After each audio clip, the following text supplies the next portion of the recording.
An alarming number of the world's children are living in conflict regions amid Russia's invasion of Ukraine and Israel's counteroffensive against the Palestinian militant group Hamas in Gaza. So what do the latest statistics tell us about the shocking plight of children in conflict regions? Why are children in Gaza facing the brutal brunt of armed conflict between Israel and Hamas? And what is being done to ease the sufferings of these children? Hello and welcome. You're watching Issues and Insiders. I'm Min Sandhi. Today we address the plight of children in conflict regions. And for more on their painful reality, I have the chairman of Save the Children Korea here in the studio. Mr. Oh Jun, it's a pleasure to have you with us. Great to be here. Thank you. All right then, Mr. Oh, let's start off with your thoughts on the brutal impact of armed conflict on children. I think we need to look at this issue with an understanding that the nature of warfare has changed dramatically over the last century. In the First World War, 70% of those who got killed were soldiers, whereas during the Second World War, over 70% were civilians. So that means that, with the development of weapons, which became more destructive, more indiscriminate, more and more civilians are getting killed. According to a certain research, by the end of the 20th century, over 90% of all the casualties from the wars and armed conflict were civilians. So the United Nations got very alarmed about this situation. And as you know, among civilians, children are particularly vulnerable. Children and women, of course, are particularly vulnerable. And the United Nations, since 1996, has maintained a special representative on children and armed conflict. And the UN also has defined six most grave violations against children during conflicts, which include killing and maiming of children, abduction of children, sexual violence against children, and recruitment of children as child soldiers, and also attack on schools and hospitals, as well as denial of humanitarian access. Right. Mr. Your organization also says that 1 out of 6 children in the world live in a conflict region. Could you tell us a bit more about the statistics involving children amid warfare? Actually, by now, it's 1 out of 5 children, because the recent wars in Ukraine and Gaza are making things worse.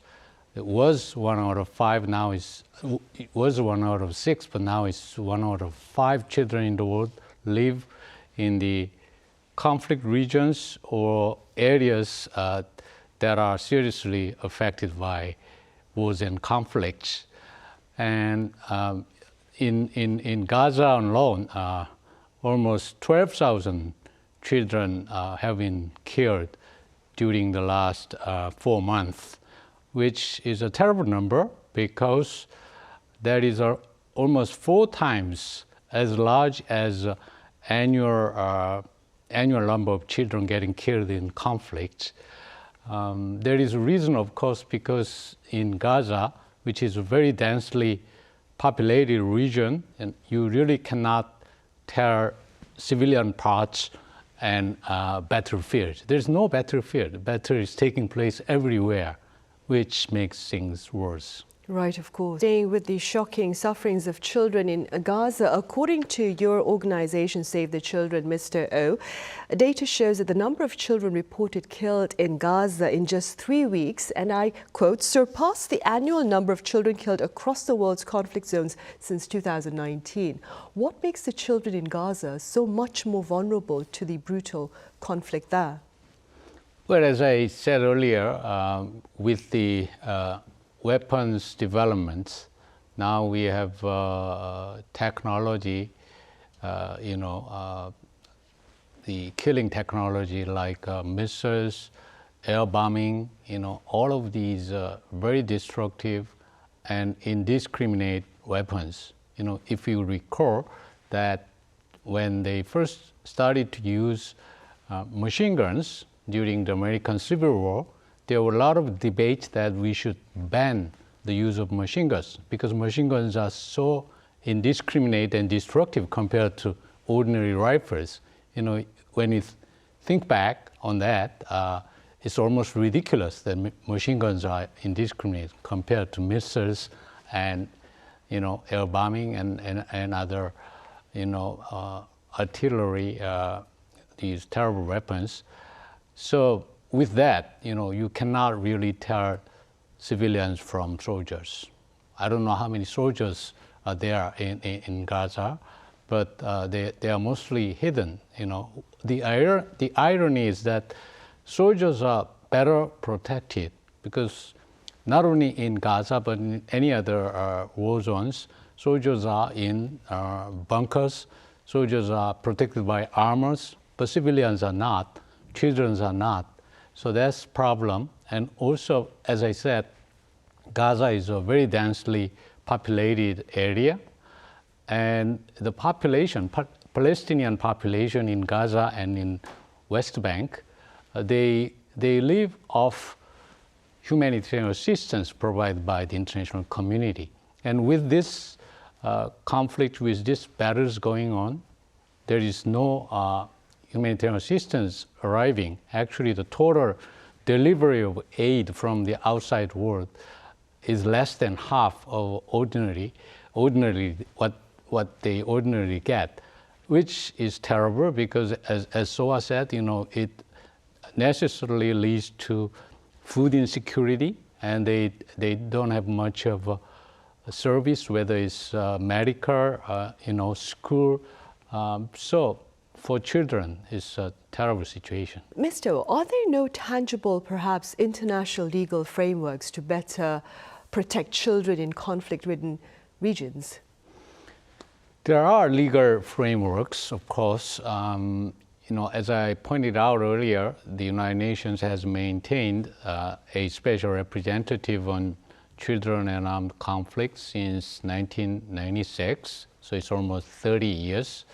And earlier than that, in 1989, they agreed on a human rights convention called Convention on the Rights of the Child, CRC, which has a provision for children in armed conflicts and war.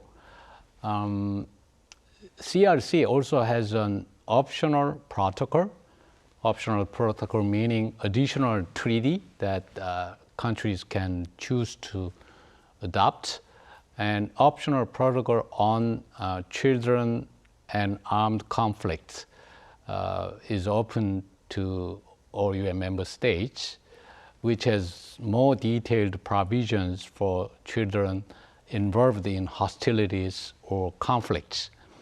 And in addition to that, we have what is called international humanitarian law, which mostly consists of Geneva Conventions. There are a series of Geneva Conventions. Some people call them rules for warfare. And so even during a war or conflict, armed conflict, you should treat children specially. You cannot just involve children in, for example, in recruitments by armed forces or groups. You cannot torture children. You cannot sexually violate children. So there are special provisions for children in international law and international legal framework, as you mentioned. But the question is whether all these laws and regulations are observed and respected by countries which are, parties to conflict, parties to a war. Because when you are fighting, countries are so desperate, so they seem to employ whatever tools they have without regard for these international law and humanitarian law. And given that dismal reality, Mr. What is your organization, Save the Children, doing perhaps to ease the plight of children in such environments? Well, Save the Children has recently came up with a plan to strengthen our activities in the area of humanitarian assistance, not least given the recent conflict and children who are suffering there. So we came up with a plan to cover 16 million children over 40 countries, in over 40 countries who are either in conflict or affected by conflicts. And for that, we have a plan to raise funds in the amount of 1.3 billion US dollars.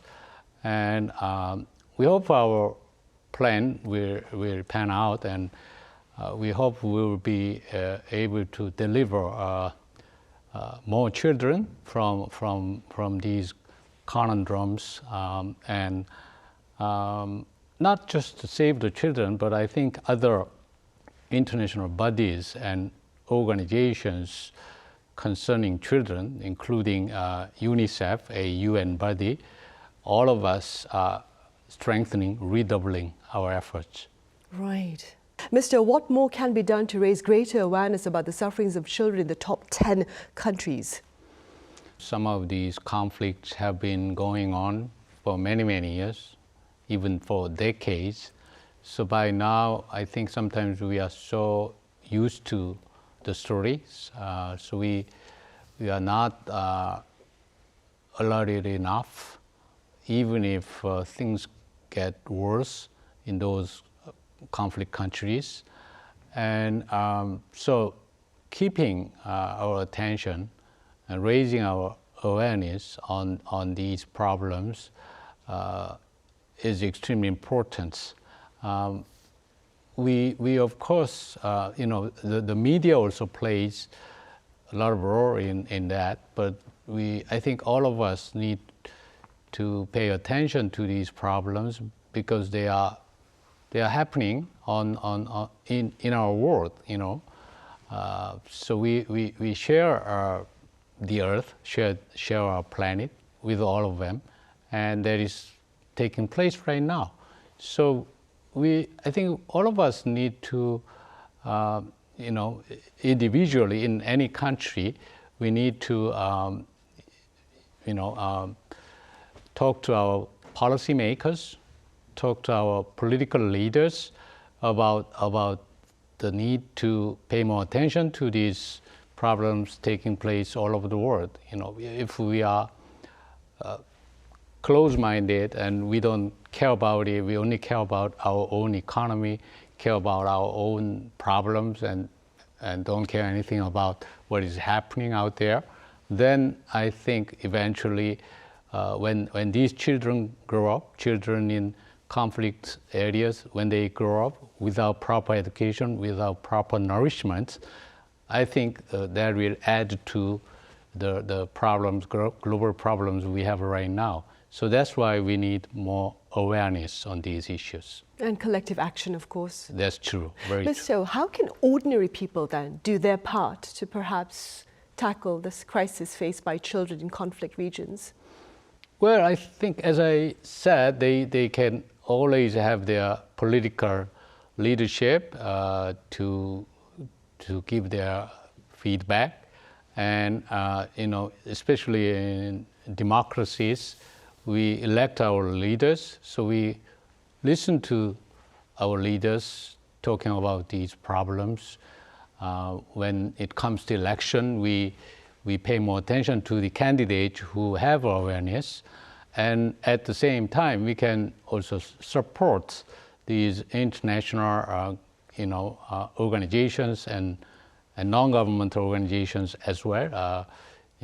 As I said, UNICEF and Save the Children is not the only NGO supporting children, so there are other NGOs as well. So whichever organization you decide to support, you can support by donation, you can support by volunteering. What is important is maintaining your attention to these problems as they are taking place in our world. Right, keeping an interest in these very severe issues and making sure you don't become inert to them despite how long they take. Very true, yeah. All right, Mr. O, thank you so much for your time and your thoughts today. And so, as always, thank you very much for your insights. Thank you, Sunny. Right, well, on that note, we end this week's editions of Issues and Insiders. Thank you for watching. Have a great weekend. See you same time next Monday.